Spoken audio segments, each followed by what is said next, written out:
Okay, everyone, so we have a bunch of clips to go over today about the job market and layoffs and everything that people who are applying to jobs right now are going through. So if that sounds interesting to you, make sure you subscribe for more job market videos. And I just want to say thank you all for the support on my last video, which I did about entry-level jobs. That has like 3,000 views. I put it out yesterday, and it has well over 3,000 views at the time I'm recording this, so I appreciate all of the love and support. But with that out of the way, let's see what people have to say about this job market. Here's a fun fact you may not know. Do you guys know about 20% of retirement age individuals in the U.S. are still working? About 2/3 of those people are working full-time. And we wonder why it's so hard to find entry-level jobs. It's because your senior level people in corporations, they're not retiring. So they haven't moved out, which lets the junior level people move up, which means you need more junior level. Entry goes to junior, and then you need new entry level people. But there's a bottleneck at the top of corporations because people can't afford to retire. And that's a big reason why college kids are having such a struggle right now. You can't blame them. Financially, they can't do it. So what are we supposed to do? And the sad thing is, there are a lot of people who have suggested actually raising the retirement age so that people will have to work until they're 67, God forbid, even older than that. But if our government ever does try to do that, Godspeed, because people are not going to be happy about it. I'll tell you that right now.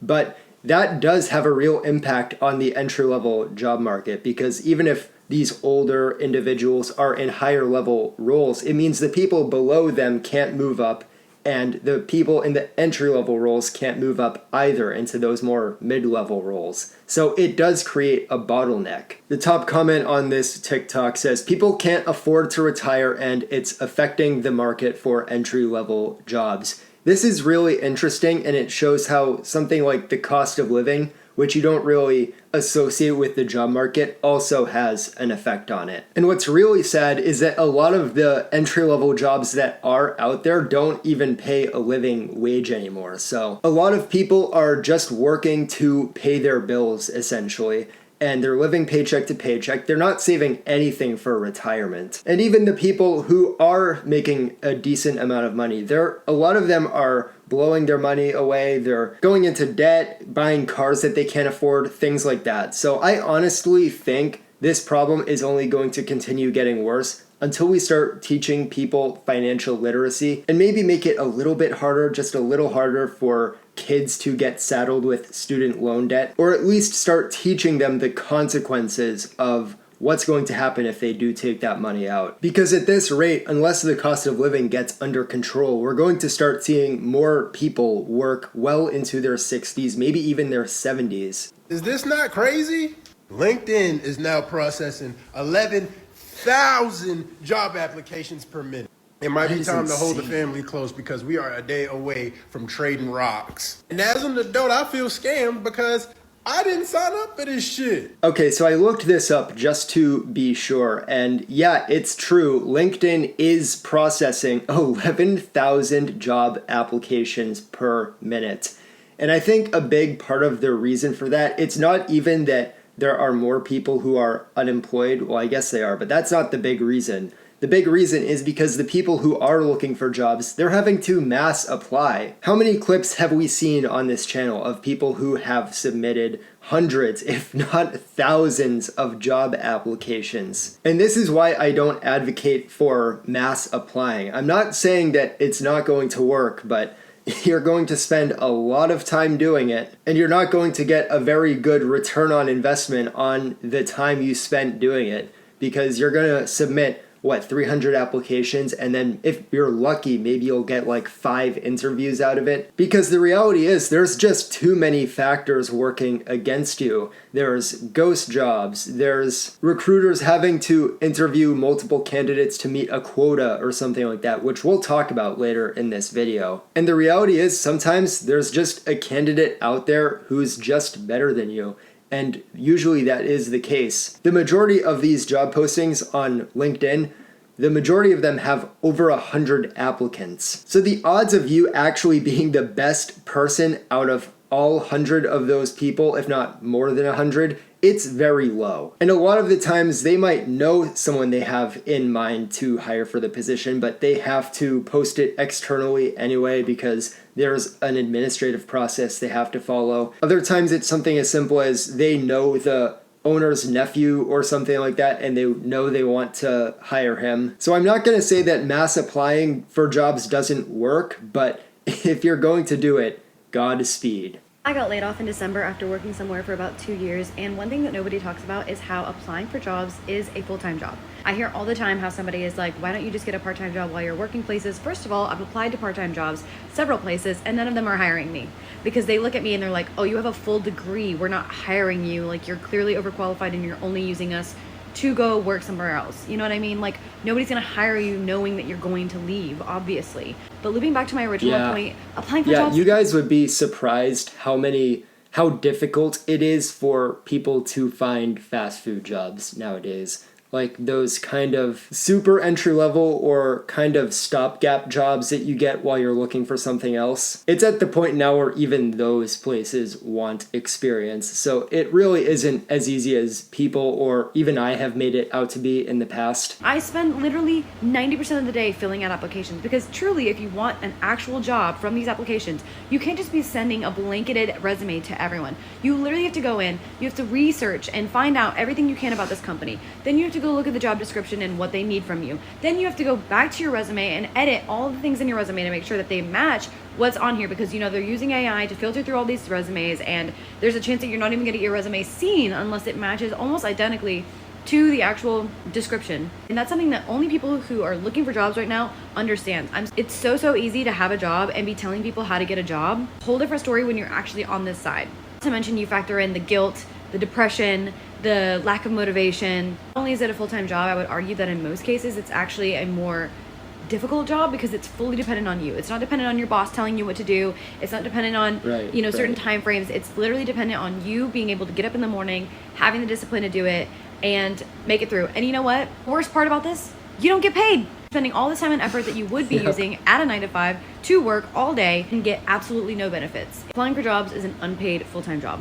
Quite literally the worst job you could have. Yeah, I've given that kind of advice before on this channel. Like, if you're out of a job, just get like a super basic part-time job in the meantime so you have some income coming in. It sounds great on paper, but she does bring up a good point there that applying to jobs is a full-time job. And if you get one of those stopgap jobs in the meantime, it's going to be harder for you to take interviews, and you're also just going to have less time to apply to jobs and network with people. Now, the upside to that is that you have income coming in, but it might not really be enough to sustain you, especially in this economy. But it's just like she said, applying to jobs is a full-time job and you don't get paid for it. All of that work can be for nothing. All right, so this chain of comments is pretty interesting. This person asks, what is your background/field you're looking for a job? And she says, marketing, which we've talked about before on this channel. Marketing majors are struggling badly right now. Then someone replies, oh yeah, marketing is dead because it was low barrier to entry. So from 2020 to 2023, every history or literature major went into the field. It's completely oversaturated and is getting gutted by AI, maybe Pivot. And with every company laying off a ton of employees right now, it's going to be harder and harder for people who majored in things like marketing to actually get a job in this job market, because not only are there fewer jobs in that field, but there are also more people looking for work in that field because they've all been laid off. Every company is letting people go right now. Now, I wanted to also share this article from Bloomberg. I'm not going to read the whole thing. Don't worry. Don't leave just yet. This is by Amanda Mull, and it's titled, What the Tough Job Market for New College Grads Says About the Economy. It's been a long time since the dream of working your way up from the mailroom to the corner office was a plausible outcome, but it might now be officially dead. Some of the reasons are obvious. For one, the internet long ago made the mailroom almost obsolete. But as new college grads have headed out into the job market this summer, they're reporting a very different problem. They can't get a foot in the door at all. Exactly, those super entry-level positions died a long time ago, And now the ones that require like 1 to 2 years of experience are also dying. So first they took away the jobs that you could get straight out of college, ones where they expected you to have 0 experience, and now they're going to take away the ones that require 1 to 2 years of experience. It's a super tough market for everyone right now, but especially people who are just coming out of college. I said this in one of my last videos, but if you are in the class of 2025 or class of 2026, I am so sorry. There's also copious evidence that any hiring obstacles young college grads encounter at the beginning of their career have long-term consequences for their future earnings and professional opportunities, a phenomenon labor economists refer to as scarring. Even waiting a few extra months for that first offer can have effects down the road. But the more uncertain things get, the harder it is for those workers to see that road at all. And we're seeing more and more people having to wait a year or maybe even more than that to get their first job out of college. I mean, I started working right away out of college, but it was a dead-end job, and I didn't get the job that I'm in right now until a year after I graduated. Now, I got this comment from one of my viewers, and it says, "It took me 3 years to find a job out of college." And one of the replies says, "My friend who majored in computer science finally landed a job after 2 years post-grad." But the sad thing is the competition is only getting worse from here as we see more layoffs, more people struggling for work right out of college. So I think we're going to see more examples in the future of people having to wait to get their first job. Bumble is firing 30% of their workforce. Dropbox fired 20% last year. IBM cut 9,000 jobs. JP Morgan and Chase is expecting to cut 10%. Microsoft cut 15,000 jobs. And Business Insider is cutting 21%. All to adopt AI into their companies. Exactly. The Ford CEO, Jim Farley, says AI is going to cut white-collar jobs in half. Anthropic's CEO says unemployment could spike to 20%.